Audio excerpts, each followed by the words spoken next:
Hello students, welcome you all to this MCQ and case study session 1। ये है session 1 with Manish बम। और अब हम लोग शुरुआत कर रहे हैं। पहला टॉपिक जो हमारा इस सीजन का है, इस सेशन का है, वो है कंपनी ऑडिट। देखो, कंपनी ऑडिट लेने के पीछे मेरा इंटेंशन ये था, सबसे पहला टॉपिक, क्योंकि मैक्सिमम लोग इसमें वेल वर्स्ड होते हैं है ना। आप सब लोग को लगता है आप इसमें बहुत अच्छे हो, तो थोड़ा सा पानी का पानी हो जाए, दूध का दूध अलग कर दे अपन, है ना। जो हम बोलते हैं ना, दूध का दूध पानी का पानी हो जाए, वो इससे क्लियर हो जाएगा, ताकि इसको बेस लेके आप आने वाले टॉपिक्स में बहुत अच्छे से तैयारी कर सकोगे। ठीक है, पेपर और पेन आप लोग साथ में रख लो, क्योंकि हम लोग ऐसे ही प्रैक्टिकल डिस्कशन के साथ ही क्वेश्चन सॉल्व करेंगे। और एट द एंड, जैसे देखो, हम दो सेशंस लेने वाले हैं कंपनी ऑडिट के, सेशन 1 और सेशन 2। ये दोनों सेशन कंपनी ऑडिट के ऊपर ही होंगे। सेशन 1 जो रहेगा वो आज का रहेगा, उसमें अपन 30 से 32 क्वेश्चंस करेंगे और फिर एक केस स्टडी बेस्ड क्वेश्चन करेंगे। I guess case study based questions आपको पता है क्या हो रहे हैं। अब नवंबर अटेम्प्ट से केस स्टडी बेस्ड क्वेश्चन आने हैं। केस स्टडी बेस्ड क्वेश्चन में आपको एक केस स्टडी दी जाएगी और उससे जुड़े हुए क्वेश्चंस होंगे 5। ठीक है, वो आपको अटेंड करने होंगे। 4-5 क्वेश्चंस उसके साथ अपन अटैच करेंगे। So should we start? बिल्कुल, आप पेपर पेन लेके रेडी हो जाओ। और एट द एंड आपको क्या करना है, इस वीडियो के कमेंट बॉक्स में आपको अपने मार्क्स लिखने हैं। ठीक है, सभी लोग मार्क्स लिखेंगे जो भी लोग इस एमसीक्यू सेशन को अटेंड कर रहे हैं, ताकि मुझे पता चलेगा और मुझे अच्छा लगेगा कि आप लोग इस एमसीक्यू सेशन को सीरियसली ले रहे हो। और ये सीरीज अपन कंटिन्यू करते जाएंगे टिल एग्जाम। बाकी बहुत सारे क्वेश्चंस हम लोग इसके अंदर कवर करेंगे। केस स्टडीज मैं आपके लिए बना रहा हूं, रेगुलरली डेवलप कर रहा हूं। ठीक है, वो हम लोग डिस्कस करने वाले हैं आज और सेकेंड सेशन के अंदर। So let's begin. Paper pen सबके पास रेडी है। मैं पहले क्वेश्चन से शुरू कर रहा हूं। नो बकवास, to the point, on the point. पहला क्वेश्चन मेरे हिसाब से आप लोगों ने पढ़ भी लिया होगा और शुरुआत हम लोग कर रहे हैं फर्स्ट क्वेश्चन से। ठीक है, फर्स्ट क्वेश्चन क्या पूछ रहा है आपसे, देखो। Who of the following, which of the following is eligible for appointment as an auditor of the company? इनमें से कौन एलिजिबल है ऑडिटर बनने के लिए? Any chartered accountant. A company जिसके सारे डायरेक्टर्स चार्टर्ड अकाउंटेंट है, वो कंपनी एलिजिबल है। चार्टर्ड अकाउंटेंट जिसके पास सीओपी है, वो एलिजिबल है। और all of these are eligible. Now, बहुत सिंपल सा आंसर है मेरे हिसाब से। आप लोगों ने अभी तक तो लिख भी लिया होगा कि इनमें से कौन एलिजिबल है ऑडिटर बनने के लिए। पहला ऑप्शन है any chartered accountant. Is it true? No sir, it is not true, क्योंकि एनी चार्टर्ड अकाउंटेंट नहीं हो सकता। चार्टर्ड अकाउंटेंट जिसके पास क्या होनी चाहिए, सीओपी होनी चाहिए, वो ही हो सकता है। मतलब ये ऑप्शन तो गलत है। एग्जाम में भी ऐसे कोशिश करना कि एलिमिनेट करते जाना। ठीक है, दूसरा, ये तो क्वेश्चन चलो इजी है। एक कंपनी जिसके सारे डायरेक्टर्स चार्टर्ड अकाउंटेंट है, पहली बात तो सर कंपनी अपॉइंट हो ही नहीं सकती ऑडिटर के रूप में, क्योंकि वो बॉडी कॉर्पोरेट है। तीसरा, चार्टर्ड अकाउंटेंट जिसके पास सीओपी है, बिल्कुल एब्सोल्युटली करेक्ट ऑप्शन। तो ऑल ऑफ दीज का ऑप्शन सही हो भी नहीं सकता। So this is our first question. समझ गए कैसे करना है? अब सेकंड, थर्ड, फोर्थ ऐसे चलते जाएंगे। बहुत ज्यादा डिस्कशन मैं बीच में नहीं करूंगा, जहां कुछ समझाने का होगा वहां समझाऊंगा। रेडी हो जाओ अपने पेन पेपर के साथ। पहला क्वेश्चन हो चुका है, सेकेंड क्वेश्चन पे आते हैं। द सेकेंड क्वेश्चन इज, इनमें से कौन सा स्टेटमेंट इनकरेक्ट है? अब मेरी बात को ध्यान से सुनो। जब भी ऐसा कोई क्वेश्चन पूछे जहां पे आपको स्टेटमेंट इनकरेक्ट पूछे, तो थोड़ा सा ना ध्यान रखना, अटेंटिव रहना। जनरली क्या होता है, कुछ लोग शुरुआत में करते हैं इनको, इस एमसीक्यू बेस्ड क्वेश्चन को, और कुछ लोग एंड में करते हैं। शुरू में करने वालों को डर ये है कि हम ज्यादा टाइम ना दे दें। ठीक है, तो वो लोग जल्दी जल्दी करने की कोशिश करते हैं। और एंड में करने वालों को डर ये होता है, एक्चुअली एंड में करने वालों के पास टाइम कम ही बचता है, क्योंकि थ्योरी क्वेश्चन करते करते आपके पास वैसे भी टाइम कंज्यूम हो गया होता है। तो वहां आप थोड़ा फास्ट करते हो, तो वहां ऐसे क्वेश्चंस में गड़बड़ होने के चांसेस है। क्या पूछा है, ध्यान से सुनना। इनकरेक्ट स्टेटमेंट पूछा है, तो आपको कोशिश करनी कि साथ साथ देखते जाना करेक्ट है कि नहीं है। कोई स्टेटमेंट है तो साइड साइड में लिख देना करेक्ट है ये। ठीक है, जैसे पहला point, limited liability partnership firm can be appointed as an auditor, पहला option. Body corporate can be appointed as an auditor, दूसरा ऑप्शन। अ पर्सन जो चार्टर्ड अकाउंटेंट है सी एक्ट के अंदर और जिसके पास COP can be appointed as an auditor, तीसरा ऑप्शन है नन ऑफ दीज। चार ऑप्शंस आपके सामने है। ठीक है, आप लोगों ने आंसर कर ही लिया होगा अभी तक, मैं अब आपको एक्सप्लेन कर रहा हूं उस पॉइंट को। एलएलपी अपॉइंट हो सकती है ऑडिटर के रूप में, बिल्कुल हो सकती है। This statement is absolutely correct, क्योंकि 3 लोग एलिजिबल हैं। इंडिविजुअल जिसके पास सीओपी है, second partnership firm, third limited liability partnership. Body corporate appoint हो सकती है? नहीं सर, बिल्कुल भी नहीं हो सकती। क्यों? क्योंकि सेक्शन 141 का जो सबसेक्शन 3 का पहला ही क्लॉज जो है वो यही कहता है, बॉडी कॉर्पोरेट नहीं बन सकती ऑडिटर। एलएलपी उसमें बॉडी कॉर्पोरेट के डेफिनेशन में कवर नहीं होता है, एलएलपी अपॉइंट हो सकता है। तो body corporate can be appointed, this statement is incorrect. मतलब हमें हमारा आंसर मिल गया। तीसरा स्टेटमेंट वापस ट्रू ही है। ठीक है, और चौथा नन ऑफ दीज। क्लियर है? Clear clear clear everyone? Third question पे आते हैं। Third question, which of the following is not covered with in the meaning of relative की डेफिनेशन में इन चारों में से कौन नहीं आता है? Step father, step mother, step sister, step daughter, बताओ कौन नहीं आता है रिलेटिव की डेफिनेशन में? सब आते हैं, देखो ब्रदर सिस्टर, और सबके स्टेप भी आते हैं, आपको याद हो तो, ठीक है, सबके स्टेप भी आते हैं, लेकिन एक इकलौता बंदा है, इकलौती बंदी है जिसका स्टेप नहीं आता है, और वो कौन है? डॉटर। डॉटर स्टेप डॉटर नहीं इंक्लूड होती रिलेटिव की डेफिनेशन में, सौतेली बेटी को इंक्लूड नहीं कर रखा है सेक्शन 277 की डेफिनेशन के अंदर, ठीक है। So the answer is D, step daughter को इंक्लूड नहीं करना है। क्लियर है? समझ में आ रहा है ना किस तरह पैटर्न पे करना है? अगला क्वेश्चन की तरफ चलते हैं।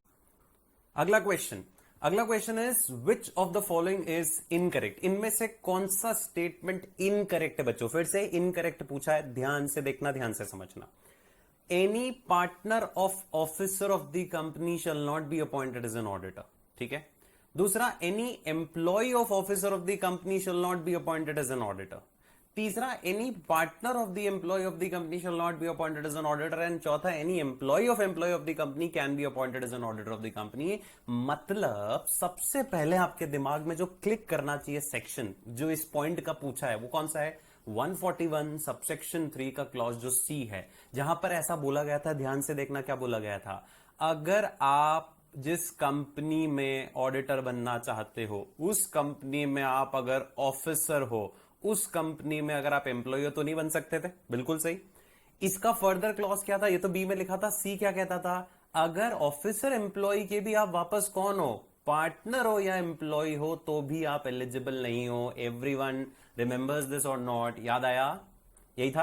अब आपको इनकरेक्ट पकड़ना है, तो देखो क्या लिखा है। Any partner of officer, officer का पार्टनर नहीं अपॉइंट हो सकता। This statement is correct. Any employ of officer, officer का एम्प्लॉय नहीं अपॉइंट हो सकता। बिल्कुल सही स्टेटमेंट है। Any partner of employee, partner है किसका? एम्प्लॉय का, नहीं अपॉइंट हो सकता। बिल्कुल करेक्ट। एम्प्लॉय ऑफ एम्प्लॉय नहीं अपॉइंट हो सकता, जबकि यहां लिखा है can be appointed as an auditor. मतलब this statement is wrong, he can not be appointed as an auditor. So this is your answer, D is the correct answer. Clear? ठीक है एवरीवन, आगे बढ़े। Next question, fifth question says, अगर एक relative जो है वो 1 लाख से ऊपर की सिक्योरिटी एक्वायर करता है, ठीक है, तो बताओ ऑडिटर कितने दिन में अगर करेक्टिव एक्शन ले तो वो लिमिट 1 लाख तक ले आए तो वो कंटिन्यू कर सकता है। बहुत सिंपल क्वेश्चन है, सीधा क्वेश्चन है। 141 सबसेक्शन 3 क्लॉज डी का फर्स्ट पॉइंट जो है ना, उसी का एक्सेप्शन यहां पर बता रखा है। देखो सेक्शन नंबर फ्लुएंट तो नहीं हो पाओगे आप इनिशियली, बट आप 1-2 बार पढ़ोगे ना चीजों को, और खासकर एमसीक्यूज जब देखोगे ना तो बहुत इजीली समझ में आ जाएगा। मैं जब तक बीच में बात कर रहा हूं ना, आप आंसर सॉल्व कर लिया करो, ठीक है। तो क्या आंसर है? कितने दिन में वो अगर वापस कम कर दे तो बिल्कुल सही है, मैक्सिमम लोगों का सही होगा 100%। 60 डेज के अंदर अगर वो वापस क्या कर दे, कम करवा ले, 1 लाख तक करवा ले, तो वो कंटिन्यू कर सकता है। फाइन, ठीक है। छठा क्वेश्चन, अगला क्वेश्चन, एक इंडिविजुअल डिस्क्वालिफाइड है काय के लिए? For appointment as an auditor of the company, अगर इनडेटेडनेस उसकी 5 लाख एक्सीडिंग 5 लाख, एक्सीडिंग 1 लाख या किसी भी अमाउंट तक इंडेटेड हो, तो वो क्या नहीं कर सकता? ऑडिटर नहीं बन सकता। जल्दी से आंसर लिख लो अपने कॉपी के अंदर and will discuss this answer now. देखो कंफ्यूजन कहां हो रहा है? कहीं हो रहा है अगर तो, ठीक है। कंफ्यूजन होता है जनरली किसमें? सर हमको याद है कि इनडेटेडनेस का 5 लाख था, बट ये कंफ्यूजन हो गया। मतलब 1 लाख तो नहीं था सर, ये तो कंफर्म है, एनी अमाउंट भी नहीं था, 5 लाख था। पर सर ये तो ध्यान ही नहीं दिया कि वो 5 लाख था कि एक्सीडिंग 5 लाख था, इतना तो पढ़ा ही नहीं।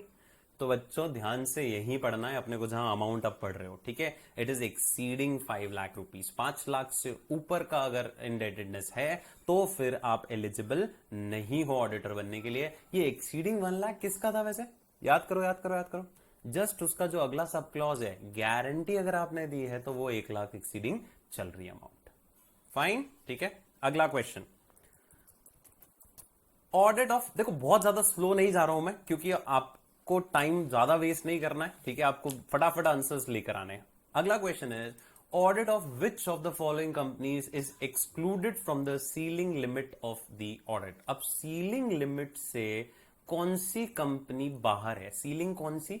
वो जो 20 कंपनीज वाली सीलिंग होती है ना, 20 ऑडिट ही ले सकते हो, उसमें आप बस ये देख लो कि उसमें से कौन सी कंपनी इंक्लूड नहीं होती है। गवर्नमेंट कंपनी के एक्सक्लूजन में थी वहां पर? नहीं सर, उस लिस्ट में नहीं है। प्राइवेट कंपनी थी? हाँ सर थी। प्राइवेट कंपनी जिसकी पेड अप कैपिटल किससे कम हो? 100 करोड़ से कम हो, वो एक्सक्लूडेड थी सर। यहाँ क्या है? 100 और मोर है, मतलब ये एक्सक्लूडेड नहीं है। पब्लिक कंपनी क्या एक्सक्लूडेड थी? नहीं सर, पब्लिक कंपनी तो इंक्लूड होगी ना, ठीक है। डोरमेंट एक्सक्लूड थी क्या? हाँ सर, डोरमेंट तो है, वो एक्सक्लूड थी। तो आंसर बहुत सिंपल है, डोरमेंट कंपनी जो है उसको एक्सक्लूड करना है यहां पर। क्लियर? ठीक है। अगला question, 8th question, a person shall not be appointed as an auditor of a company if he has been convicted by the court। Court ने कन्विक्ट किया है किसी बंदे को ऑफेंस के लिए और उसमें उसने फ्रॉड किया था। बताओ कितने साल तक वो फिर ऑडिटर नहीं बन सकता? ऑप्शन 4 आपके सामने है, 10 साल, 7 साल, 8 साल, 5 साल। बताओ, सोचो सोचो सोचो। Yes yes yes, quick. देखो, जिन लोगों ने आंसर 5 साल सोचा है, डी, वो गलत है। 5 साल बच्चों किसका था? जब ट्रिब्यूनल सेक्शन 140 सबसेक्शन 5 के अंदर क्या करती है, किसी ऑडिटर के रिमूवल का घोषणा करती कि भैया ये इस ऑडिटर ने एक्ट किया था, अबेट किया था, कल्यूड किया था, तो इसको हटा दो। वहां वो 5 साल तक नहीं आ सकता। ये वाला कौन सा पॉइंट है? ये सेक्शन 141 सबसेक्शन 3 वाला पॉइंट है, जिसमें 10 इयर्स है। 10 years from the date of conviction, 10 साल खत्म होने के बाद ही वो कंपनी का ऑडिटर बन सकता है। क्लियर? ठीक है। अगला question, 9th, first auditor of a non government company is appointed by. अब देखो, नॉन गवर्नमेंट है, ठीक है, सरकारी नहीं है। सरकारी होती तो सीएजी की बात आती। गैर सरकारी कंपनी मतलब नॉर्मल कंपनी। सरकारी कंपनी के अलावा जो भी फंडा होता है, हमेशा अपन अपॉइंटमेंट ऑफ ऑडिटर किसे पढ़ते हैं? देखो, मैंने भी पढ़ाया है आप लोग को कैसे, कि एक तो होता है गवर्नमेंट कंपनी का, और बाकी बची कुची जो भी कंपनीज हो गई वो सब किस में चली जाएंगी? Non government company. ये दो ही फंडे होते हैं हमारे सेक्शन 139 के अंदर जब हम बात करते हैं तो, ठीक है। तो यहां नॉन गवर्नमेंट का पूछा है, उसका फर्स्ट ऑडिटर कौन अपॉइंट करेगा? बीओडी 1.5 महीने में, बीओडी 30 दिन में, मेंबर 90 दिन में, मेंबर 60 दिन में। तो पहला सवाल तो एक चीज क्लिक कर लो, बहुत सिंपल। आपने आंसर सोच लिया क्या? लिख लिया है? पहला चीज तो ये सिंपल सी समझ लो क्या, कि बोर्ड ही अपॉइंट करता है फर्स्ट ऑडिटर को। पहला ऑप्शन उसी के पास है, फिर नहीं कर पाता है तो मेंबर्स के पास जाएगी कहानी, पर पहला ऑप्शन तो बोर्ड के पास ही है, तो बोर्ड ही अपॉइंट करेगा। अब सवाल आता है ये दो ऑप्शन में से, क्योंकि दो तो गलत है, 1.5 महीने या 30 दिन, तो बिल्कुल 30 दिन। 1 महीने के अंदर 30 दिन के अंदर, एक टेक्निकली 30 दिन के अंदर अपॉइंटमेंट होता है इनकॉर्पोरेशन के। 30 दिन में अगर बोर्ड कर दे तो ठीक, नहीं तो फिर मेंबर्स के पास कहानी जाती है। फाइन ना? आगे बढ़ू। अगला क्वेश्चन, सब्सिक्वेंट ऑडिटर, इसी नॉन गवर्नमेंट कंपनी का ही सब्सिक्वेंट ऑडिटर कौन अपॉइंट करेगा? मेंबर्स ईजीएम में ऑर्डिनरी रेजोल्यूशन से, मेंबर एजीएम में स्पेशल रेजोल्यूशन से, मेंबर एजीएम में ऑर्डिनरी रेजोल्यूशन से, बोर्ड मीटिंग के अंदर। बताओ कौन अपॉइंट करेगा? कंफ्यूजन होना नहीं चाहिए वैसे तो, बट स्टिल आप लोग को हो सकता है एक आध पॉइंट में कंफ्यूजन, मैं अभी क्लियर करता हूं। देखो, ये समझ में आता है हमको कि सब्सिक्वेंट ऑडिटर को तो बोर्ड अपॉइंट नहीं करता है। पहले ऑडिटर का जो टेन्योर, ये तो ये कंफर्म है कि ये तो नहीं करेगा। अच्छा, ये भी कंफर्म है, सेक्शन 139 आपने पढ़ा है, सबसेक्शन 1 आपने पढ़ा है, कि पहले ऑडिटर का टेन्योर जो होता है नॉन गवर्नमेंट कंपनी का, वो टेन्योर क्या होता है? डेट ऑफ अपॉइंटमेंट से लेके और कब तक? फर्स्ट एजीएम के कंक्लूजन तक। फर्स्ट ऑडिटर का बता रहा हूं मैं आपको, ठीक है, जब से उसको अपॉइंट किया गया है तब से लेके फर्स्ट एजीएम के कंक्लूजन तक, और फर्स्ट एजीएम के कंक्लूजन से फिर 6th एजीएम के कंक्लूजन तक सेकंड ऑडिटर का अपॉइंटमेंट होता है। तो मतलब अपॉइंटमेंट तो 100% कहां हो रहा है? एजीएम में हो रहा है, और मेंबर्स कर रहे हैं। तो मतलब ये ऑप्शन भी गलत है, ईजीएम में तो नहीं हो रहा है। अब कहीं हल्का सा कंफ्यूजन ही हो जाए कि सर एजीएम में हो रहा है, मेंबर्स कर रहे हैं, लेकिन रेजोल्यूशन कौन सा पास होता है? एसआर पास हो रहा है कि ओआर पास हो रहा है? तो इसके लिए ना ऑडिट में भी देखने की जरूरत नहीं। इसके लिए तो आपको लॉ का कॉन्सेप्ट भी मालूम होगा कि साल में 4 बिजनेस ऐसे होते हैं जो ऑर्डिनरी बिजनेस की कैटेगरी में आते हैं, जिसमें appointment of auditor, appointment of directors, declaration of dividend, adoption of balance sheet, ये सब होता ही है। तो जब बिजनेस ऑर्डिनरी है तो रेजोल्यूशन भी कौन सा जाता है, ऑर्डिनरी। स्पेशल रेजोल्यूशन पास करने की जरूरत नहीं है। So option number C is absolutely correct. अगला 11th, सेक्शन 139(1) के जो प्रोविजंस हैं वो एप्लीकेबल है किसके ऊपर? It is applicable to all the companies except. अब 139(1) कौन सा है, सबसे पहले तो ये समझना। देखो इसीलिए सेक्शन बोलता हूं, मेरे को याद रखने चाहिए। आपको बहुत जरूरी है कि कम से कम कंपनी ऑडिट के सेक्शंस, ऐसे के नंबर्स के लिए तो मैंने स्टोरी भी डाल रखी है अपने चैनल पर ही। आप वो पढ़ के आराम से नाम और नंबर याद कर सकते हो। इनको भूलो मत, क्योंकि एमसीक्यूज में क्या इन पे क्वेश्चन आने के चांसेस हैं। खासकर केस स्टडी वाले बेस्ड क्वेश्चन में भी पूछ सकते हैं सेक्शंस आपसे, ठीक है। तो 139(1) कौन सा है पहले याद दिला दूं मैं आपको। और ये बोल रहा है कि 139(1) सारी कंपनीज पे एप्लीकेबल होगा except government, 1% dormant, none of these, ठीक है। तो अब आपको सोचना है इसका कॉन्सेप्ट कि सर कौन से पे 139(1) नहीं लगेगा। पहले तो 139(1) क्या होता है वहां लिए चलूं मैं आपको।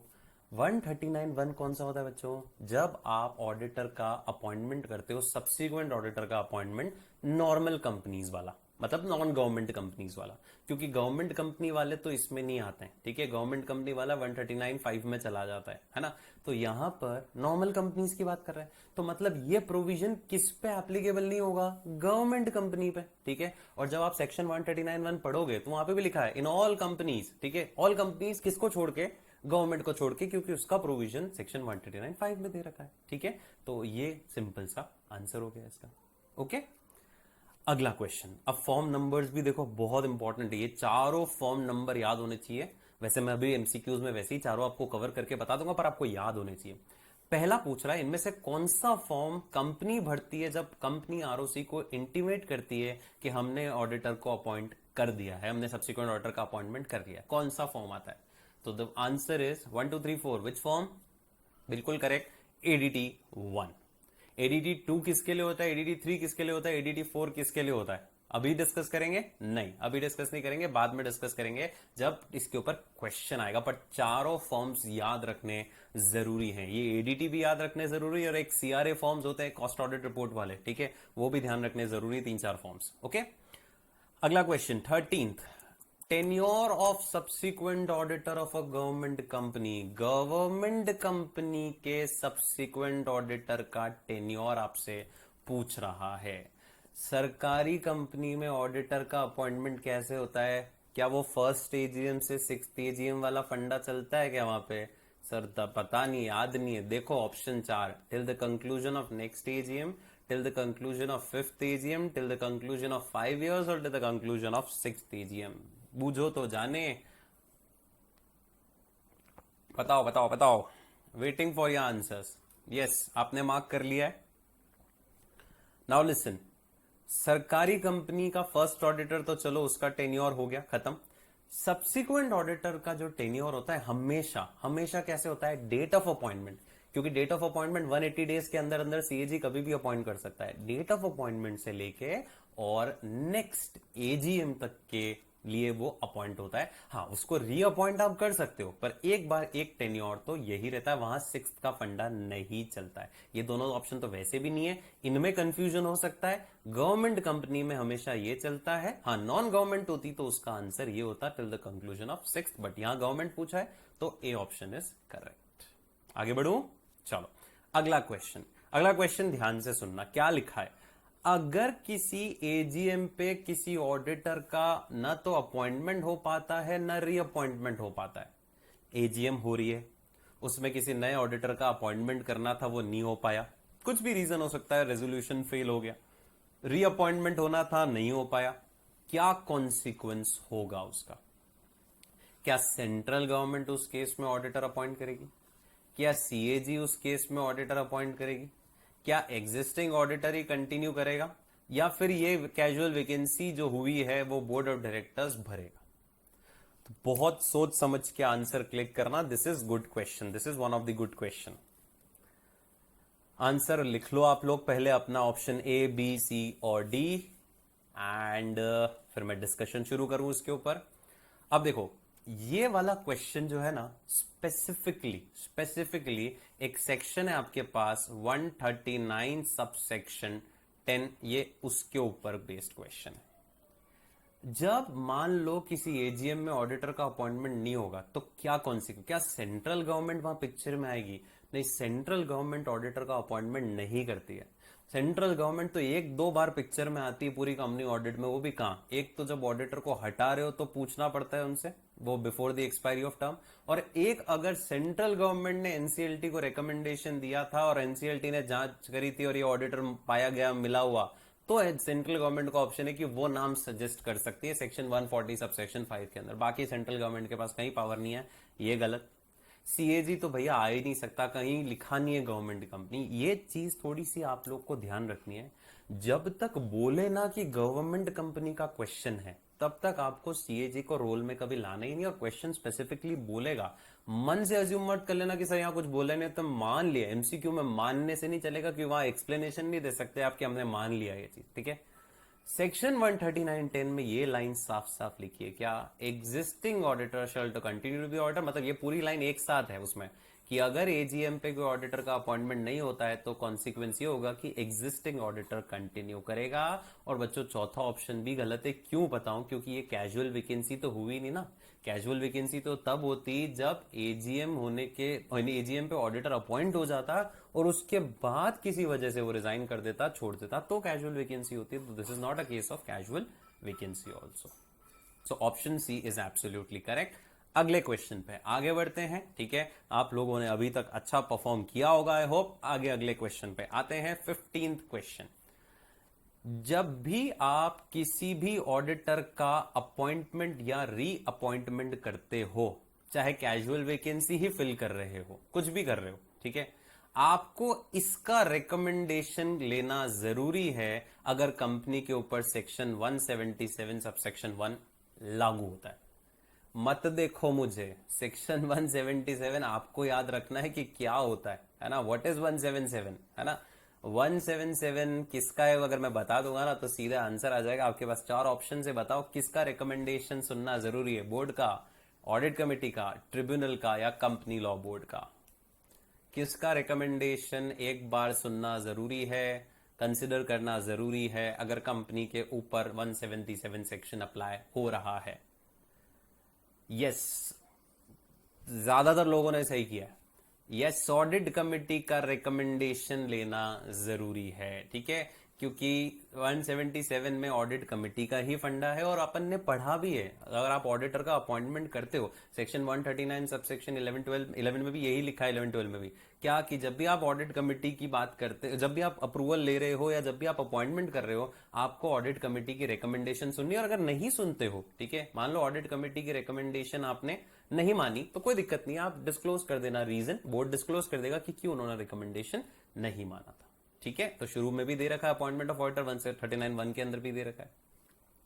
अगला क्वेश्चन पे चलें, 16th क्वेश्चन।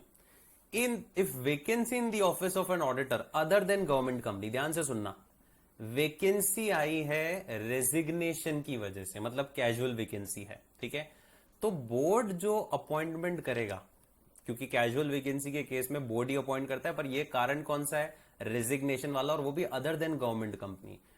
रेजिग्नेशन हुआ, कैजुअल वैकेंसी हुई, बोर्ड अपॉइंट करेगा, और बोर्ड को शेयर होल्डर्स से भी मीटिंग में अप्रूवल लेनी है। कितने महीने के अंदर अप्रूवल लेनी है from the date of recommendation of the board? वो आपसे सवाल कर रहा है, 1 महीने, 3 महीने, 5 महीने या 6 महीने। 2-3 चीजें मैं क्लियर कर लूं उससे पहले आप आंसर लिख लो, आपको अगर आ गया समझ में तो। क्वेश्चन बहुत सिंपल है, कैजुअल वैकेंसी हुई है, रेजिग्नेशन ऑफ ऑडिटर कारण है उसका, गवर्नमेंट कंपनी नहीं है, नॉन गवर्नमेंट कंपनी है, अपॉइंटमेंट बोर्ड ने कर दिया है और उसको अप्रूवल के लिए मेंबर्स के सामने भी फॉरवर्ड करना है। कितने महीने के अंदर अप्रूवल चाहिए होगी मेंबर्स की? Yes, absolutely correct, the answer is 3 months. 3 महीने के अंदर आपको किससे लेनी अप्रूवल? मेंबर से भी अप्रूवल लेनी है। हाँ, अगर ये गवर्नमेंट कंपनी होती, ठीक है, अगर रेजिग्नेशन के अलावा कोई कारण होता तो मेंबर से पूछने की जरूरत नहीं है, और गवर्नमेंट कंपनी होती तो भी मेंबर से पूछने की जरूरत नहीं होती, क्योंकि वहां सीएजी अपॉइंट कर देता है, ठीक है। सो ये ध्यान रखना, नॉन गवर्नमेंट थी, रेजिग्नेशन था, इसीलिए मेंबर से 3 महीने के अंदर पूछना जरूरी था। क्लियर है मेरी बात आप लोगों को? अगला question, 17th question, Which of the following is not a case of casual vacancy in the office of auditor of a company? इनमें से कौन सा केस कैजुअल वैकेंसी का केस नहीं है? ऐसे क्वेश्चंस को ध्यान से पढ़ना जब ये नहीं पूछ रहा है, नहीं है कैजुअल वैकेंसी, और वहां पे तो लिख भी लेना ये है कि नहीं है।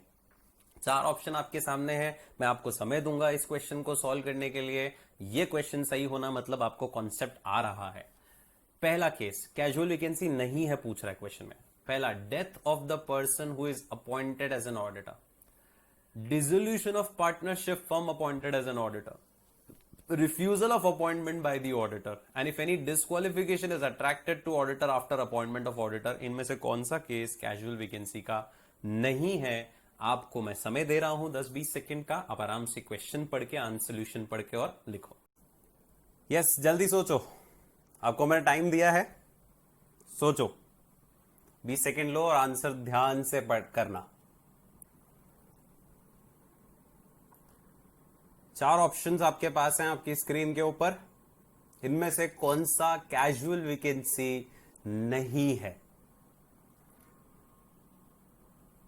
आई होप आप लोगों ने आंसर्स अपने लिख लिए होंगे। Now coming on to the right answer, मैं एक एक ऑप्शन डिस्कस कर रहा हूं। पहला, death of the person appointed as an auditor, मतलब जो यहां पर आपको की पढ़ना था ना, की वर्ड, वो ये अपॉइंटेड है, मतलब अपॉइंट हो चुका है ऑडिटर, उसके बाद डेथ हो गई है, मतलब कैजुअल वैकेंसी है। So this is a case of casual vacancy, this is casual vacancy. Dissolution of firm appointed as an auditor, appoint हो चुकी है फर्म ऑडिटर के रूप में, और फर्म डिसॉल्व हो गई, मतलब हट गई वो फर्म, मतलब वो वैकेंसी क्रिएट हो गई, अब दूसरी फर्म को लाना पड़ेगा, कैजुअल वैकेंसी है ये। रिफ्यूजल ऑफ अपॉइंटमेंट, मतलब अभी तक अपॉइंट नहीं हुआ है, हमने ऑडिटर के अपॉइंटमेंट का रेजोल्यूशन तो पास करवा दिया, जब हमने ऑडिटर को बोला कि हमने आपको अपॉइंटमेंट देना है, आप एक्सेप्ट करो अपॉइंटमेंट, ऑडिटर ने मना कर दिया, नहीं मैं एक्सेप्ट नहीं कर रहा हूं अपॉइंटमेंट, मतलब ऑडिटर ने, मतलब कॉन्ट्रैक्ट हुआ ही तो अपॉइंट हुआ ही नहीं है ऑडिटर, मतलब अपॉइंट हुआ ही नहीं है, तो कैजुअल वैकेंसी तो कहानी आ ही नहीं सकती। सो this is absolutely correct, this is not a casual vacancy. ठीक है, ये तो केस वैसा वाला हो गया कि एजीएम में अपॉइंटमेंट हो ही नहीं पाया तो एग्जिस्टिंग ऑडिटर शैल कंटिन्यू, वो केस हो सकता है। This is not a case of casual vacancy. चौथी सिचुएशन भी डिस्कस कर ही देता हूं। अगेन आफ्टर अपॉइंटमेंट, अपॉइंटमेंट हो चुका है और उसके बाद डिस्क्वालिफिकेशन आई, this is a case of casual vacancy. So the correct answer is option number C. I guess बहुत सारे लोगों का सही हुआ, और जिनका गलत हुआ है ध्यान से क्वेश्चंस को पढ़ना है, अपने को ध्यान रखना है, गलतियां अभी करो कोई दिक्कत नहीं, एग्जाम में हम लोग को आगे बढ़ना है। ठीक है, अगला क्वेश्चन अगेन मस्त क्वेश्चन है, ऑड वन आउट, बूझो तो जानो। आपके पास 4 ऑप्शन है, इसमें से ऑड वन आउट कौन सा? और मुझे मत पूछना पहले कि सेक्शन सर क्या होते हैं, बता दो, नहीं आपको ध्यान रखना है। ठीक है, 139 सब सेक्शन 6, 139(1), 139(8) और 139(10) में से ऑड वन आउट सेक्शन कौन सा है? Odd one out. तो पहले रिकॉल करो, टेक योर टाइम, 10-20 सेकेंड लो, ज्यादा टाइम नहीं लेना है एमसीक्यू में, पर जल्दबाजी भी नहीं करनी है, इस पैटर्न पे सॉल्व करना है जिस पैटर्न पे मैं आपको तैयारी करवा रहा हूं, सॉल्व करवा रहा हूं, कि इस तरीके से अपने को इन क्वेश्चंस को क्या करना है, सॉल्व करना है। ठीक है, तो देखो ऑड वन आउट, हिंट दूं, एक बार आप कोशिश करो। हिंट ये है कि इनमें से 3 सेक्शंस जो है ना वो जुड़े हुए हैं, और तीनों के तीनों एक सीक्वेंस में बेस्ड हैं। अब आप सोचो क्या हो सकते हैं। लिए चलूं सेक्शंस पे अब? यस, 139(6), 139(1), 139(8), 139(10). पहला सेक्शन 139(6) इज फर्स्ट ऑडिटर का appointment, first auditor. 139(1) subsequent auditor, 139(8) casual vacancy, 139(10) अभी ऊपर बताया था मैंने आपको, this is odd one out. ये वो है, एजीएम पे ऑडिटर का अपॉइंटमेंट, री अपॉइंटमेंट नहीं हो पाता है तो existing auditor shall continue with the auditor of the company, ये वो सेक्शन है। तो ये तीनों तो बिल्कुल लिंक्ड है, फर्स्ट ऑडिटर, सब्सिक्वेंट ऑडिटर और कैजुअल वैकेंसी के केस में क्या होगा, कैसे अपॉइंटमेंट होगा, और ये सिचुएशन अलग है, यहां अपॉइंटमेंट की बात ही नहीं, यहां अपॉइंटमेंट नहीं हो पाता है। तो ये तीनों सेक्शंस किसके ऊपर हैं? अपॉइंटमेंट कैसे होगा ऑडिटर का, ये है अपॉइंटमेंट नहीं, या तो अपॉइंटमेंट हो ही नहीं पाया तो वेकेंट वो उस पर्टिकुलर जगह पे कौन आएगा, तो existing auditor shall continue to be the auditor, वो वाला पॉइंट है, तो option number D is correct. Okay, अगला question, question number 19, remuneration of auditor of the company कौन फिक्स करेगा। सवाल बहुत इजी है, रेम्यूनरेशन ऑडिटर का, कंपनी के ऑडिटर का कौन फिक्स करेगा। ठीक है, कंपनी करेगी जनरल मीटिंग में, बीओडी करेंगे, सेंट्रल गवर्नमेंट करेगी, सीएजी करेगी। ये सेक्शन कौन सा है बताऊं, ये सेक्शन है सेक्शन नंबर 142, जो बहुत सारे स्टूडेंट क्या गप कर लेते हैं, मैं क्या ठीक है क्या हाँ है, तो क्वेश्चन इस पे आ गया ना तो एक नंबर आपके गप हो जाएंगे, और एक मार्क्स की कीमत आप जानते हो, मैं आपसे क्या पूछूं। ठीक है, एक नंबर की कीमत तुम क्या जानो बच्चों। सो रेम्यूनरेशन ऑफ ऑडिटर कौन फिक्स करता है, तो पहले अगर नहीं समझ में आता ना क्वेश्चन एग्जाम में भी मान लो, तो एलिमिनेट करो भाई। सीएजी तो तब करता तब गवर्नमेंट कंपनी लिखी होती, मेरी बात आपने गांठ बांध ली होगी। ठीक है, मेरी बात आपने एक तरह से पत्थर की लकीर समझ लो कि कंपनी के लिए जब तक गवर्नमेंट कंपनी नहीं बोला, अज्यूम मत करना अपने मन से। ठीक है, don't take such assumptions. Okay, so CAG नहीं होगा। सेंट्रल गवर्नमेंट कहां ऑडिटर का रेम्यूनरेशन फिक्स करने लग गई। ठीक है, और ये दो तो एलिमिनेट हो गए। अब ज्यादातर सब बच्चों ने ये जरूर सुना होगा, और ये सब जनरल पॉइंट है कि सर आपको जैसे किसी ने नौकरी पे रखा तो आपका रेम्यूनरेशन भी तो वही डिसाइड करेगा जिसने आपको नौकरी पे रखा। ऐसे ही ऑडिटर को जिसने अपॉइंट किया उसका रेम्यूनरेशन भी तो कौन डिसाइड करेगा, वही जिसने अपॉइंट किया। और ऑडिटर्स को कौन अपॉइंट करता है, एक फर्स्ट को छोड़ दो तो बाकी, और फर्स्ट में भी मेंबर कर सकता है और बाकी में तो कौन करता है, मेंबर्स ही करते हैं ना, तो डिसाइड भी कौन करेगा। Option number A is correct, company he decide करेगी मीटिंग में। हाँ, बोर्ड ऑफ डायरेक्टर्स भी कर सकते हैं, एक ऑप्शन होता है अगर फर्स्ट ऑडिटर बीओडी ने अपॉइंट किया है तो बीओडी कर सकता है। ठीक है, पर यहां आपने को जनरलाइज पूछा है, कहीं नहीं बोला है कि एक्सेप्शनल केस बताओ। तो और आप ये नहीं मत बोलना कि सर ए और बी दोनों से, बीओडी भी तो कर सकता है ना कभी। आपके ऐसे कहने से वहां मार्क्स नहीं मिलेंगे आपको। जब भी क्वेश्चन एक ऊपर भी आया था, मैंने आपको बोला वो भी सही हो सकता है, बट ज्यादातर अपने को वही आंसर रखना तो जनरलाइज्ड है, और वो है company in general meeting. Clear. अगला क्वेश्चन, रोटेशन का फंडा, सेक्शन 139 सब सेक्शन कौन सा है, बताओ बताओ बताओ। 2, not applicable on these companies. अब सवाल में 3 ऑप्शन है, dormant company, 1 person, small and both BNC, मतलब 1 पर्सन और स्मॉल दोनों। रोटेशन का फंडा इनमें से किस पे नहीं लगता है, बताओ बताओ बताओ, सोचो, यू हैव टू थिंक। इसीलिए कंपनी ऑडिट मैंने पहले लिया, क्योंकि इसमें आपको बहुत लगता है कि आप पावर में हो, और अगर इसमें आप कम आ रहे मार्क्स मतलब आपको सुधारना है अपने आप को कंपनी ऑडिट में भी, और प्लस अब पढ़ने का तरीका भी आपको ऐसे ही रखना है। सो रोटेशन ऑफ ऑडिटर किस पे एप्लीकेबल नहीं है बताओ। डोरमेंट पे, 1 पर्सन, स्मॉल और बोथ बीएनसी। जब आप 179(2) पढ़ोगे ना, वही लिखा हुआ है this is applicable to all the companies except 1 person and small, मतलब option D is correct. Dormant पे है एप्लीकेबल। ठीक है, सो ओपीसी एंड स्मॉल पे एप्लीकेबल नहीं है। क्लियर। ठीक है, फाइन, आगे बढ़ू। अगला question, rotation of auditor is applicable on unlisted public company.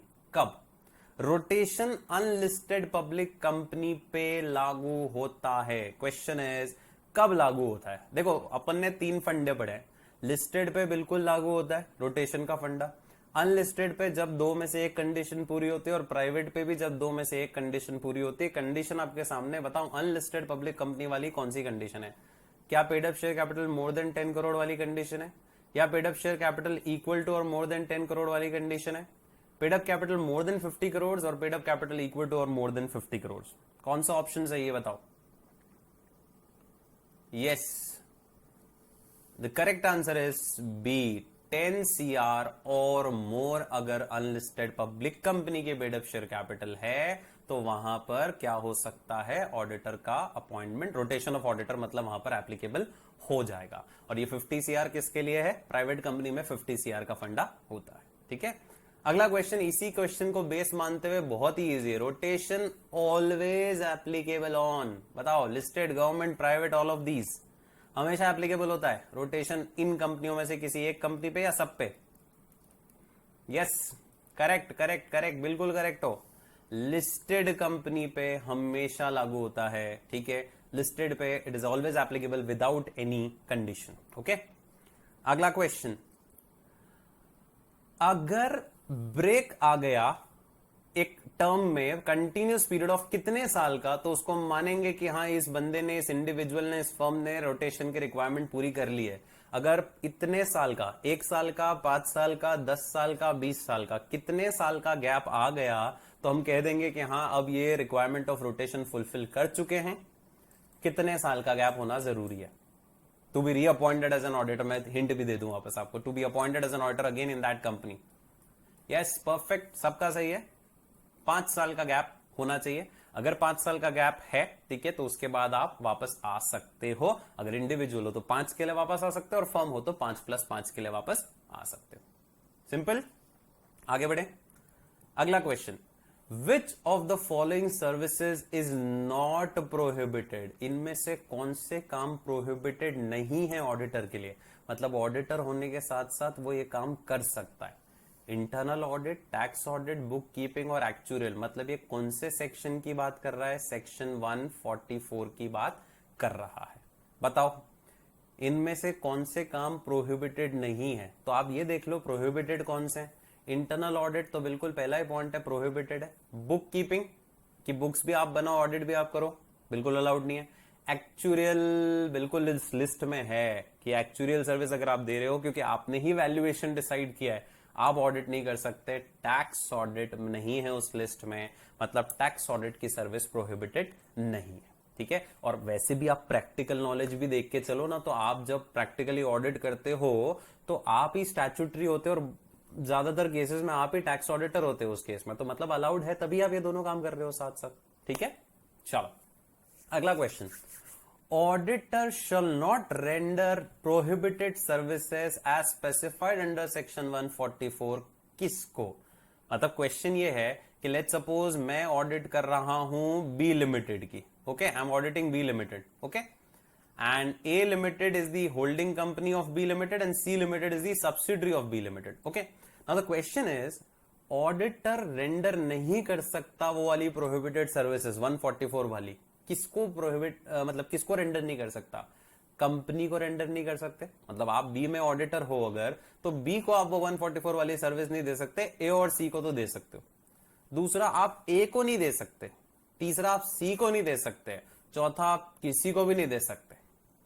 अब देखो सवाल में 2 ऑप्शन तो बिल्कुल गलत है। कौन से, अब आपको ये प्रैक्टिकली सोचना है कौन से गलत होंगे बताओ।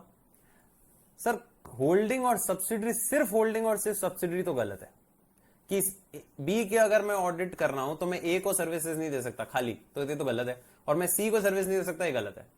हो सकता है 2 में से ये ऑप्शन सही, या तो ये हो सकता है कि मैं जिस कंपनी की ऑडिट कर रहा हूं, मैं उस कंपनी को 144 की सर्विस नहीं दे सकता, बाकी होल्डिंग सब्सिडी को तो दे सकता हूं।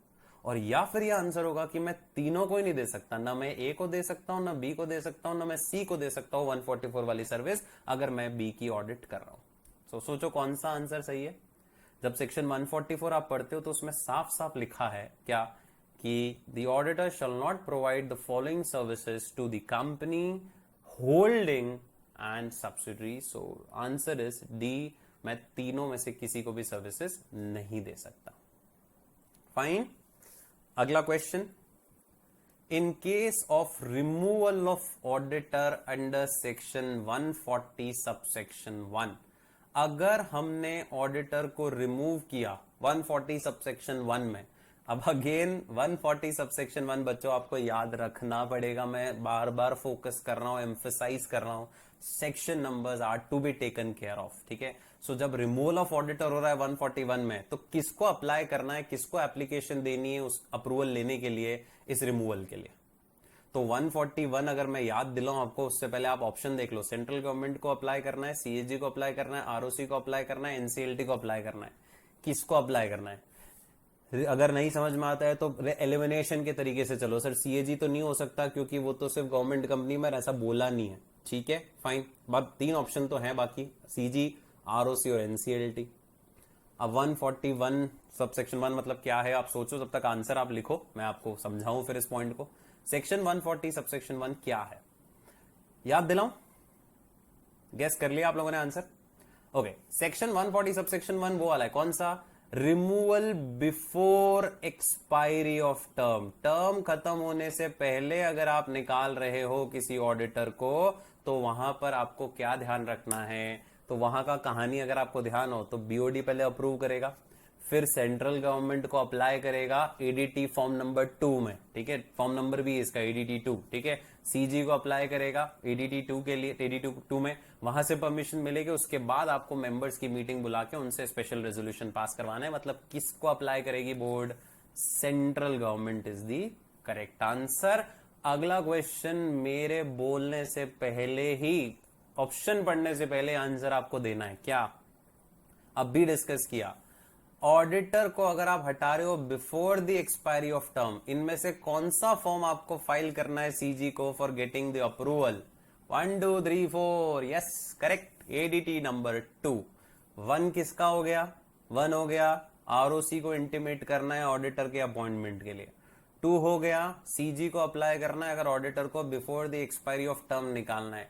3 हो गया अगला क्वेश्चन, इस बार 3 दे रखा है, सीधे फॉर्म नंबर दे रखा है, आपको कुछ और पूछा है। 30 अगला क्वेश्चन, एडीटी 3 कब फाइल होता है? जब रेजिग्नेशन देता है ना ऑडिटर, तो ऑडिटर को रिजाइन करने के बाद एडीटी 3 फाइल करना होता है कितने दिन में? बताओ कितने दिन में ऑडिटर को एडीटी 3 फाइल करना होता है? कितने दिन है ऑडिटर के पास एडीटी 3 फाइल करने के? एडीटी 3 आपको आरओसी को भी फाइल करना है, एडीटी 3 आपको कंपनी को भी देना है, और एडीटी 3 आपको उसको भी देना है अगर ऑडिटर आप गवर्नमेंट कंपनी वाले हो तो सीएजी को भी देना पड़ेगा, क्योंकि क्यों आपने रिजाइन किया। एडीटी 3 में आपको रीजंस फॉर रेजिग्नेशन देने हैं। यस, 7 10 15 30 कितना? Yes, D answer is absolutely correct. 30 दिन में आपको क्या करना है? इंटीमेट करना है, और नहीं किया तो फिर 140 सबसेक्शन 3 के अंदर पेनल्टी लगती है आपके ऊपर। Okay, next question, 30th question, under section 140 subsection 4, retiring auditor, मतलब जो ऑडिटर रिटायर हो रहा है, 140 सबसेक्शन 4 क्या है सर? आपको ध्यान रखना है, मैं हेल्प कर देता हूं अभी। तो ये 140 सबसेक्शन 4 वो वाला पॉइंट है, कौन सा? जब आप ऑडिटर को स्पेशल नोटिस देते हो एजीएम में और उसके रिमूवल के लिए उसको बोलते हो, और फिर उसके पास एक राइट ऑफ रिप्रेजेंटेशन होता है, याद आया? वहां वाला पॉइंट 144 है, प्रोसीजर फॉर रिमूवल वाला जो अपन बोलते हैं उसको। तो 140 सबसेक्शन 4 में रिटायरिंग ऑडिटर इज एंटाइटल्ड, मतलब रिटायरिंग ऑडिटर के पास क्या अधिकार है? कि वो रिप्रेजेंटेशन दे सकता है अपने रिमूवल के अगेंस्ट, वो रिक्वेस्ट कर सकता है कंपनी को कि ये रिप्रेजेंटेशन आप मेंबर्स को सर्कुलेट करो, वो पर्सनली कम्युनिकेट कर सकता है मेंबर्स को 1-to-1 बेसिस पे, या ए एंड बी बोथ, मतलब वो रिप्रेजेंटेशन भी दे सकता है अपने रिमूवल के अगेंस्ट, और वो रिक्वेस्ट भी कर सकता है कंपनी को सर्कुलेट करने के लिए रिप्रेजेंटेशन मेंबर्स को। यस, द आंसर इज, सोचो। देखो, आपको उस सेक्शन पे अगर लिए चलूं मैं 140 सबसेक्शन 4 पे, तो 140 सबसेक्शन 4 में बिल्कुल साफ बात करिए क्या, कि ऑडिटर के पास ये अधिकार है कि वो रिप्रेजेंटेशन दे सकता है, वो रिप्रेजेंटेशन सर्कुलेट करने के लिए रिक्वेस्ट कर सकता है कंपनी से, और अगर कंपनी सर्कुलेट नहीं कर पाती है, किसी भी वजह से नहीं सर्कुलेट हो पाता, तो वो रीड कर सकता है मीटिंग में। तो मतलब पहला ऑप्शन बिल्कुल सही है, वो रिप्रेजेंटेशन दे सकता है। दूसरा भी सही है, वो रिक्वेस्ट कर सकता है सर्कुलेट करने के लिए। तीसरा गलत है, वो व्यक्तिगत रूप से एक एक मेंबर से बात नहीं कर सकता है, ठीक है। तो चौथा आंसर सही है, ए एंड बी दोनों ही ऑप्शन सही है। हाँ, इसमें अगर एक ऑप्शन ये होता क्या कि वो, तीसरा ऑप्शन ये होता कि वो रीड कर सकता है अगर कम्युनिकेट नहीं हुआ, और फिर चौथा ऑप्शन होता ऑल ऑफ दीज, तो फिर ऑल ऑफ दीज सही होता। अभी के लिए शुरू के 2 पॉइंट सही है, तो वो पॉइंट हमने देख लिए। अगला question, under section 140 sub section 5, आखिरी क्वेश्चन ले रहा हूं मैं आज का।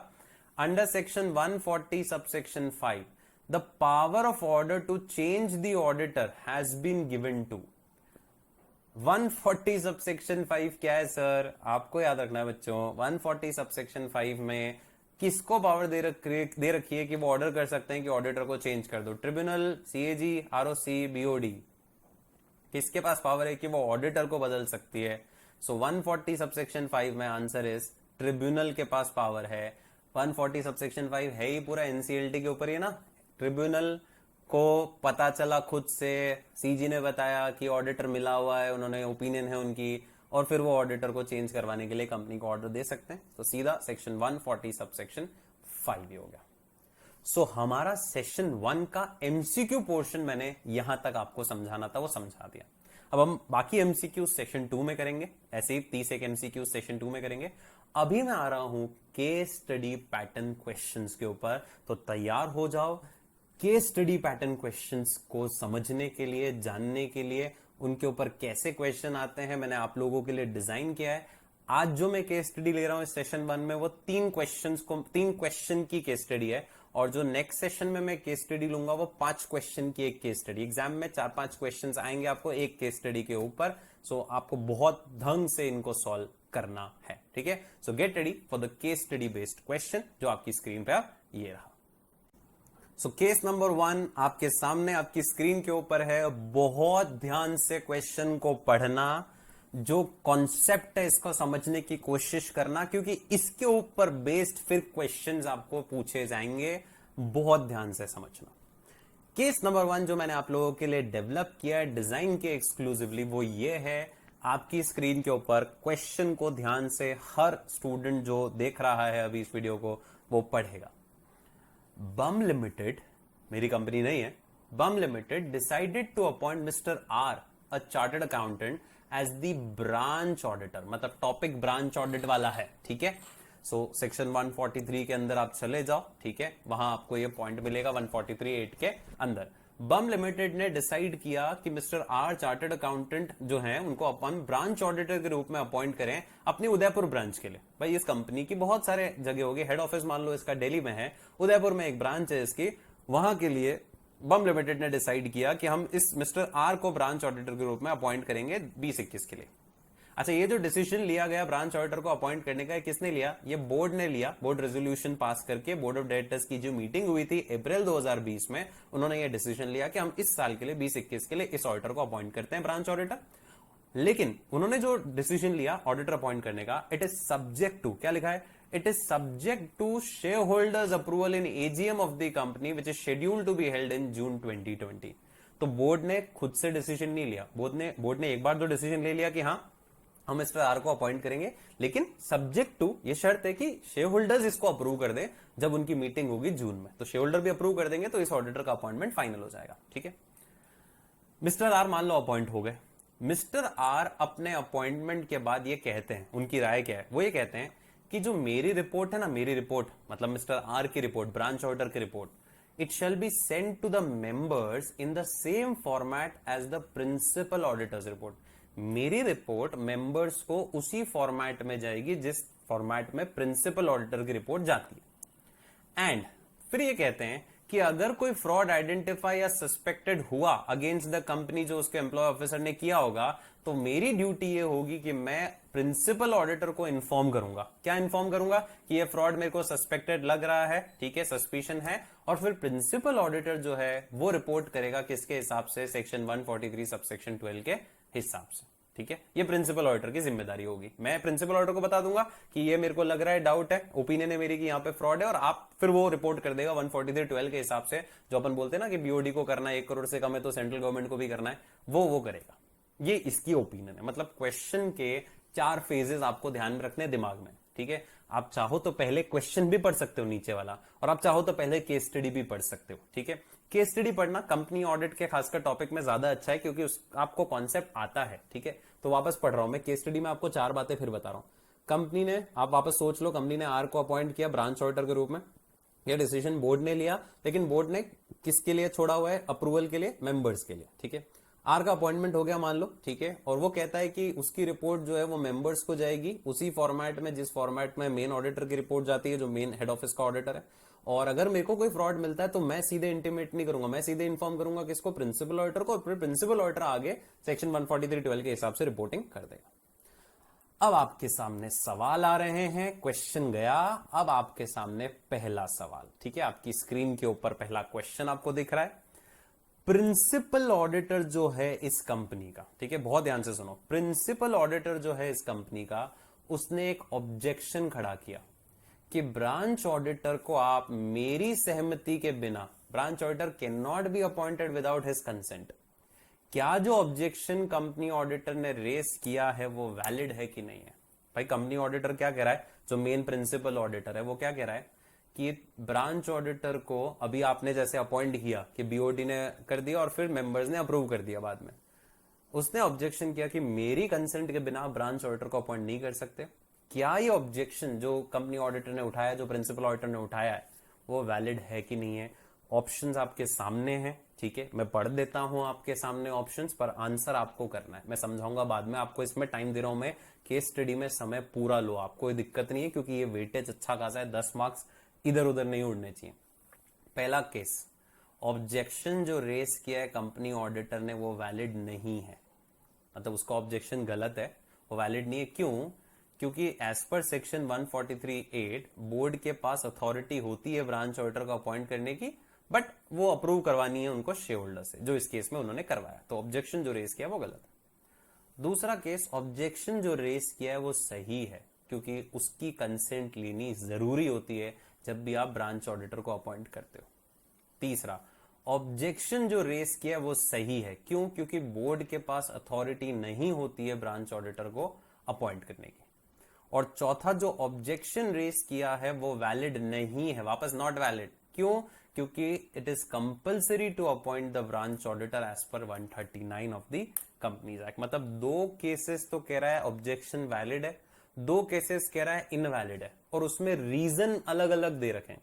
वैलिड में दो रीजन दे रखे हैं कि वैलिड इसलिए क्योंकि एक तो उसकी सहमति चाहिए थी, या वैलिड इसलिए कि बोर्ड के पास अथॉरिटी नहीं है, तो ऑब्जेक्शन जो उठाया वो सही है। इनवैलिड इसलिए कि पहला सिचुएशन जो इन्होंने किया है वो सही किया है कि बोर्ड को करना था और बोर्ड ने शेयर होल्डर्स की परमिशन के साथ किया। और इनवैलिड इसलिए है कि कंपलसरी होता है ब्रांच ऑडिटर को अपॉइंट करना, तो ऑब्जेक्शन टू रेज नहीं कर सकता, क्योंकि ब्रांच ऑडिटर को अपॉइंट करना कंपलसरी है, कोई भी करे। सोच लो, समझ लो क्वेश्चन को। क्वेश्चन मैंने आपको ऑलरेडी डिस्कस करके समझा दिया है, ठीक है, क्वेश्चन आपको पता है ना।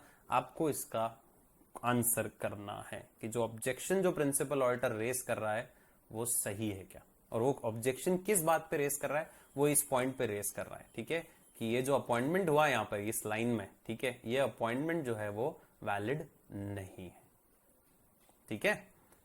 क्वेश्चन पढ़ लो एक बार भले, इतना सा point, decision to appoint the branch auditor ये था, और इसके बाद क्वेश्चन ये है आपके सामने।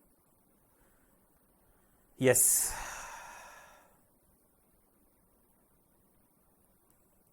जल्दी कोशिश करो आप आंसर कर सको जल्दी से जल्दी इस टॉपिक का, इस क्वेश्चन का। ये क्वेश्चन नंबर 1 है केस का। अभी इस केस के और क्वेश्चंस बाकी जो इस केस से निकल के आएंगे। Yes, so the answer is, एक एक टॉपिक डिस्कस करते जाते हैं, मैं रिवर्स से शुरू करता हूं आपके लिए। पहला, ऑब्जेक्शन जो रेस किया है कंपनी ऑडिटर ने वो वैलिड नहीं है, फिर वैलिड और फिर वैलिड नहीं है। सबसे पहले तो 143(8) क्या कहता है पता है? मैं आपको ये सिंपल सी बात बता दूं। देखो एक चीज समझो, ऑडिटर के अपॉइंटमेंट की पावर किसके पास होती है? अभी ऊपर भी अपन ने एमसीक्यूज में डिस्कस किया, किसके पास होती है पावर? शेयर होल्डर्स के पास होती है, मेंबर्स के पास होती है। और मेंबर्स चाहे तो पावर अपनी डेलीगेट करके बोर्ड को दे सकते हैं कि भाई तू कर ले और फिर हमसे पूछ लेना, यही हो सकता है। तो भैया तेरा जो ऑब्जेक्शन है प्रिंसिपल ऑर्डर, क्योंकि मेरी परमिशन लेनी है, कहीं नहीं लिखा लॉ में तेरी परमिशन लेनी है, खत्म है, ठीक है। अच्छा, बोर्ड के पास अथॉरिटी नहीं है, मानते हैं, ठीक है, बट बोर्ड को अथॉरिटी दे सकता है कौन? मेंबर्स। ये भी गलत है। तो मतलब ऑब्जेक्शन वैलिड नहीं है। वैलिड क्यों नहीं है?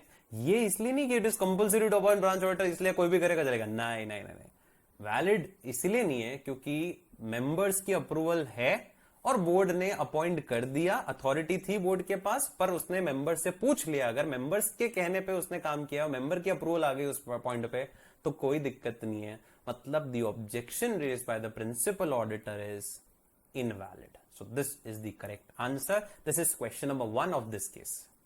Now comes question number 2 of this particular topic. ठीक है, ध्यान से देखो पहले क्वेश्चन फिर ऑप्शंस बताता हूं। मिस्टर आर ये कह रहे थे ना, क्या कह रहे थे? कि उनकी रिपोर्ट मेंबर्स को जानी चाहिए उसी फॉर्मेट में जिस फॉर्मेट में प्रिंसिपल ऑडिटर की रिपोर्ट जाती है। क्वेश्चन देख लो वापस, ये आर कह रहा था यहां पे कि मैं इसकी ओपिनियन ये है कि इसकी रिपोर्ट जो है भाई आर ऑडिट करेगा ब्रांच की, उदयपुर ब्रांच की, उसकी रिपोर्ट जो बनाएगा वो मेंबर्स को फॉरवर्ड करेगा उसी फॉर्मेट में जिस फॉर्मेट में मेन ऑडिटर रिपोर्ट को फॉरवर्ड करता है। ठीक है, अब ये जो उनका कहना है आर का, उसकी जो राय है ये सही है कि नहीं है, आपके सामने 4 ऑप्शन है। पहला ऑप्शन, ये उसकी राय सही है क्योंकि वो भी ऑडिटर है जिसको मेंबर ने ही चुना है और उसकी ऑब्लिगेशन है कि वो मेंबर्स को रिपोर्ट दे उसी फॉर्मेट में जिस फॉर्मेट में प्रिंसिपल ऑडिटर ने दी थी, मतलब उसकी ओपिनियन सही है। सेकंड, उसकी ओपिनियन गलत है। उसकी रिस्पॉन्सिबिलिटी सिर्फ क्या है कि वो प्रिंसिपल ऑडिटर को रिपोर्ट दे दे, मेंबर्स को उसको डायरेक्टली रिपोर्ट नहीं देनी है। तीसरा ऑप्शन मस्त आया, पार्शियली करेक्ट है। वो मेंबर्स को रिपोर्ट तो करेगा पर उसका फॉर्मेट जो होगा वो डिफरेंट होगा। वो प्रिंसिपल ऑडिटर वाला जो फॉर्मेट है वो फॉलो नहीं करेगा ऑडिट रिपोर्ट देने का, बाकी रिपोर्ट तो करेगा वो मेंबर को। और चौथा, इसमें से कोई भी आंसर सही नहीं है, नन ऑफ दी अबव। आपके लिए छोड़ रहा हूं मैं 10-20 सेकेंड, आराम से पढ़ो और आंसर करो। क्वेश्चन आपको मैंने बता दिया, ठीक है, कि आर जो कह रहा है कि उसकी रिपोर्ट भी मेंबर्स को जाएगी। देखो लैंग्वेज का बहुत अच्छा खेल है यहाँ पे। आर कह रहा है कि उसकी रिपोर्ट भी मेंबर्स को जाएगी उसी फॉर्मेट में जिस फॉर्मेट में प्रिंसिपल ऑडिटर की गई है। क्या आर का ये कहना सही है कि नहीं है? आपके पास है 20 सेकेंड, आप सॉल्व करो इसको। क्या ऑप्शन सही हो सकता है बताओ। Yes yes yes, waiting for your answers. So 4 options आपके पास हैं। चारों ऑप्शंस में एक ऑप्शन सही है और आपको बताना है कि कौन सा ऑप्शन है वो। अब थोड़ा सा कंफ्यूजन शुरू हुआ ना, ये केस स्टडी पैटर्न क्वेश्चंस थोड़े से कंफ्यूजिंग हो सकते हैं, इसीलिए अभी तो क्या हुआ, अभी तो मैंने सिर्फ प्योर कंपनी ऑडिट की केस स्टडी बनाई है। एग्जाम में तो मर्ज होके आएगी, कंपनी ऑडिट का भी क्वेश्चन होगा उसके अंदर, उसमें अंदर कारो का भी क्वेश्चन होगा, उसके अंदर मिसलेनियस कंप्यूटराइज्ड ऑडिट का भी क्वेश्चन होगा, सब मिक्स होके आएगा ना, तब और मजा आएगा। ठीक है, so practice it regularly, okay. And अगर आपको अच्छा लग रहा है ये सेशन तो do comment that you like this session so that we can continue with this session further. तो क्या ऑप्शन सही हो सकता है? सो 4 ऑप्शंस में आपको चारों डिस्कस करके समझा रहा हूं। पहला, वो जो कह रहा है कि चूंकि वो भी मेंबर द्वारा ही अपॉइंट हुआ और उसकी भी ऑब्लिगेशन बनती है मेंबर्स की तरफ, कह तो बिल्कुल सही रहा है यार, अपॉइंट हुआ है मेंबर्स की परमिशन से, उसकी ऑब्लिगेशन है। बट सेक्शन जब आप पढ़ोगे 143(8 तो वहां लिखा है it is the duty of the branch auditor. Branch auditor किसको रिपोर्ट करेगा? हेड ऑफिस के ऑडिटर को रिपोर्ट करेगा, न कि मेंबर्स को डायरेक्टली रिपोर्ट करेगा। हेड ऑफिस को रिपोर्ट करनी, मेंबर को रिपोर्ट नहीं करनी डायरेक्टली। ऐसे तो अगर 1000 लाखों ब्रांचेस हुई अगर, तो लाखों रिपोर्ट क्या मेंबर्स के पास थोड़ी जाएगी? Not practical, not possible. एक रिपोर्ट जाती है जिसमें सारी ब्रांच ऑडिट रिपोर्ट भी कवर हो चुकी होगी, प्रिंसिपल ऑडिटर ने सबको कंसिडर कर लिया होगा। इसके लिए एक ऐसे भी बना हुआ है, ऐसे 600, ठीक है, जिसमें साफ साफ लिखा हुआ है कि प्रिंसिपल ऑडिटर जो होता है ना, वो ब्रांच ऑडिटर्स की रिपोर्ट्स को कंसिडर करता है और फाइनल एक रिपोर्ट बना देता है। तो मतलब ये जो राय है ब्रांच ऑडिटर की वो गलत है, उसको रिपोर्ट नहीं देनी है मेंबर्स को, उसको रिपोर्ट सिर्फ किसको देनी है? प्रिंसिपल ऑडिटर को, ठीक है, मेंबर्स को नहीं देनी है। This is absolutely correct. तीसरा, पार्शियल करेक्ट भी गलत है, उसको रिपोर्ट देनी नहीं। फॉर्मेट डिफरेंट तो वैसे भी नहीं हो सकता, फॉर्मेट कौन सा नया लेकर आएगा वो, ठीक है। ऑडिट रिपोर्ट का फॉर्मेट तो एक फिक्स्ड फॉर्मेट है, उसी पैटर्न में ही आपको बनानी है, तो ये तो गलत है and this is also wrong. So the opinion which is express by mister R, opinion जो उनकी है व्यक्तिगत की, वो कह रहे हैं कि मेरे को अलग से रिपोर्ट बना के देनी है मेंबर्स को, आपको नहीं देनी, आपको सिर्फ प्रिंसिपल ऑडिटर को देनी है और फिर प्रिंसिपल ऑडिटर फाइनल रिपोर्ट बना के दे देगा।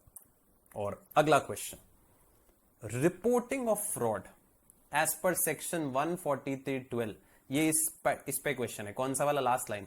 ये कह रहा है ना कि मेरे को अगर कोई फ्रॉड मिला ब्रांच पे, ये कौन कह रहा है? मिस्टर आर कह रहा है कि अगर मेरे को कोई फ्रॉड मिला तो मैं किसको बता दूंगा? प्रिंसिपल ऑडिटर को बता दूंगा, और फिर प्रिंसिपल ऑडिटर की जिम्मेदारी है कि वो 143(12) के हिसाब से रिपोर्ट करता रहे, रूल 13 के हिसाब से रिपोर्ट करता रहे। अब यहां क्वेश्चन इसी के ऊपर है, ठीक है। रिपोर्टिंग ऑफ फ्रॉड जो है ये किसकी जिम्मेदारी है? पहला ऑप्शन सिर्फ प्रिंसिपल ऑडिटर की है और ब्रांच ऑडिटर को उसको इन्फॉर्म भी करने की जरूरत नहीं है।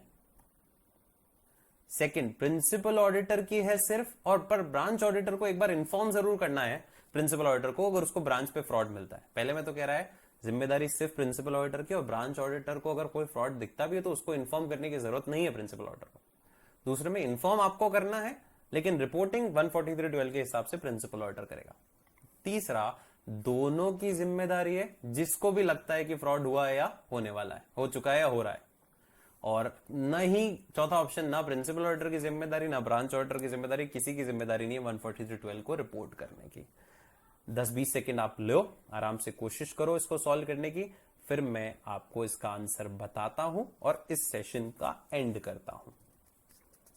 रिपोर्टिंग ऑफ फ्रॉड 143.12 के हिसाब से किसकी जिम्मेदारी है? यस, तो आंसर, अब देखो कंफ्यूजन कहां हो रहा है आपको मैं बताता हूं। ये ऑप्शन आप एलिमिनेट ही कर दोगे, क्योंकि प्रिंसिपल ऑडिटर दोनों की जिम्मेदारी नहीं है, तो गलत है, ठीक है। फिर ये क्वेश्चन आ रहा है ए पॉइंट के अंदर कि प्रिंसिपल ऑडिटर की ही जिम्मेदारी है, लेकिन इंफॉर्मेशन ब्रांच ऑडिटर उसको नहीं देगा। तो जब ब्रांच ऑडिटर इन्फॉर्म ही नहीं करेगा तो प्रिंसिपल को पता कैसे चलेगा? नहीं, ये भी गलत है। अब इसमें दो में अगर कंफ्यूजन है तो आंसर सुनो। 143.8 जब आप पढ़ते हो तो उसमें लास्ट लाइन ड्यूटीज में लिखा हुआ है ऑडिटर की, ब्रांच ऑडिटर की, कि रिपोर्टिंग ऑफ फ्रॉड के प्रोविजन ब्रांच ऑडिटर पे भी वैसे ही लागू होते हैं जैसे प्रिंसिपल ऑडिटर पे लागू होते हैं। मतलब ब्रांच ऑडिटर को अगर कोई फ्रॉड मिलता है तो उसकी भी जिम्मेदारी वैसी ही रहेगी जैसी प्रिंसिपल ऑडिटर की, मतलब उसको भी रिपोर्ट करने हैं, फ्रॉड रिपोर्टिंग करनी है 143.12 के हिसाब से। So the correct answer is principal auditor as well as branch auditor दोनों ही जिम्मेदार हैं। जिसको भी जैसा फ्रॉड मिला, जहां मिला, उसकी जिम्मेदारी। 1 करोड़ से कम मिला तो बीओडी उनको रिपोर्ट करना है ऑडिट कमेटी को, 1 करोड़ से ऊपर है तो इसके बाद आपको आगे सेंट्रल गवर्नमेंट तक भी पहुंचानी है बात। सो ये आंसर सी जो है वो सही है। Clear? So with this we come to an end to session number 1 of this MCQ and case study pattern questions. आप लोगों ने अभी तक कितने क्वेश्चन सही कर लिए हैं? आप एक बार टोटल कर लो, चेक कर लो आपने कितने क्वेश्चन सही कर लिए हैं, और नीचे कमेंट बॉक्स में इस वीडियो के अंदर आपको अपने मार्क्स सेपरेटली लिखना। हम लोगों ने कितने क्वेश्चंस कम एमसीक्यू में किए, ठीक है। एमसीक्यू में अगर अपन नंबर्स काउंट करें तो अपन ने 31, एक क्वेश्चन नंबर मिसिंग था, बीच में नंबरिंग आगे पीछे हो गई, तो एक तरह से 30 क्वेश्चंस किए हैं। आप 30 में से काउंट कर लो कितने आपने सही किए। और केस स्टडी में अपन ने एक केस किया और उसके 3 क्वेश्चंस किए, तो आप केस स्टडी में आउट ऑफ 3 मार्क्स दे देना और एमसीक्यू में आउट ऑफ 30 मार्क्स देके टोटलिंग करके आप नीचे कमेंट बॉक्स में आप बता दो, ताकि I can get to know what is the preparation level, ताकि मैं आगे जो केस स्टडीज बनाऊंगा आपको और उस लेवल की बनाऊंगा। अगर अच्छा प्रिपरेशन लेवल है तो वैसी केस स्टडीज हम लोग डील करेंगे, ओके है तो और मेहनत करेंगे और आगे बढ़ने की कोशिश करेंगे। ऑडिट को स्कोरिंग सब्जेक्ट बनाना है, पीछे नहीं रहना है, ठीक है। We have to improve, we have to learn. नहीं बैठ सकते उस पुरानी फिलॉसफी पे कि यार ऑडिट है, समझ नहीं आती है पर मार्क्स नहीं आते। आएंगे, मार्क्स भी आएंगे, समझ तो आ ही रही है, मार्क्स भी आएंगे। You need to learn the writing skills. आपको सीखनी है तो सिर्फ उसकी राइटिंग स्किल्स, क्या पूछता है और आप क्या जवाब देते हो। आपने आज मल्टीपल चॉइस में भी देखो कहीं कहीं कंफ्यूजन आपको हुआ होगा कि सर इसने ये पूछा था, हमने ये कर दिया। हमारा इंटरप्रिटेशन लेवल सुधारना है और वो सुधारेंगे हम लोग, ठीक है। और भी वीडियोस मैंने आपको इस चैनल पे डाल रखे हैं जो कॉन्सेप्चुअल वीडियोस होते हैं, आप उनको देख सकते हो, ठीक है। कैसा लगा आपको एमसीक्यू सेशन? फीडबैक जरूर देना, your feedback is valuable to me, है ना, so that we can improve upon it. और मार्क्स जरूर आप लोग डालना। So with this we come to an end to this session. Thank you, ठीक है, आज के सेशन को जिन्होंने सुना है, अटेंड किया है प्रॉपरली। सेशन 2 में मिलते हैं फिर से, तब तक के लिए बाय बाय।